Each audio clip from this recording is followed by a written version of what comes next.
今仔全台湾嘛是真烧热的天气，气象局早起针对桃园以北等12个县市发布高温资讯，大急症的医师就提出警告，今年热伤害的人数比前几冬增加，其中以热衰竭的伤害上侪，提醒民众就要定定补充水分。另外中华园林有一个路牌的指示牌可能是因为这几天温度上过悬拍甲变形。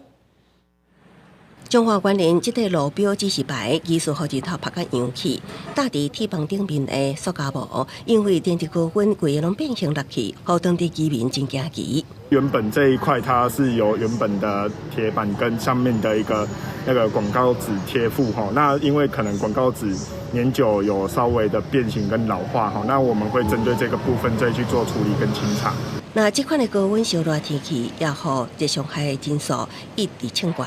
根据卫福部统计，敢若今年7月初1到初9，全台热伤害求诊人次就达到274人次。台急诊室医师也表示，今年热伤害人数比往年增加，其中各以热衰竭患者占多数。若未付补充水分，恐惊会变成着沙，死亡率达到50%。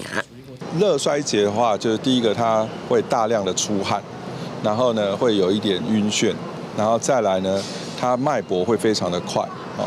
到了中暑的时候呢，它反而不出汗了，而且体温呢会高达40度以上。气象局指出，目前全台犹原伫太平洋高压的范围，各地气温犹原真翕热。初10早起，针对桃园以北等12个县市发布高温资讯。在桃园以北、苗栗、台中、云林以及南高屏、花东纵谷这12个县市，仍然会有局部36度以上高温发生的一个情形，所以气象局也发布了高温资讯，提醒大家要注意防晒。气象局强调，拜日起太平洋高压会渐渐减弱，水汽增加，西半部日时高温会淡薄降1-2度，局部山区也会有过头了后雷阵雨，民众外出时也是要注意风拍，加补充水分。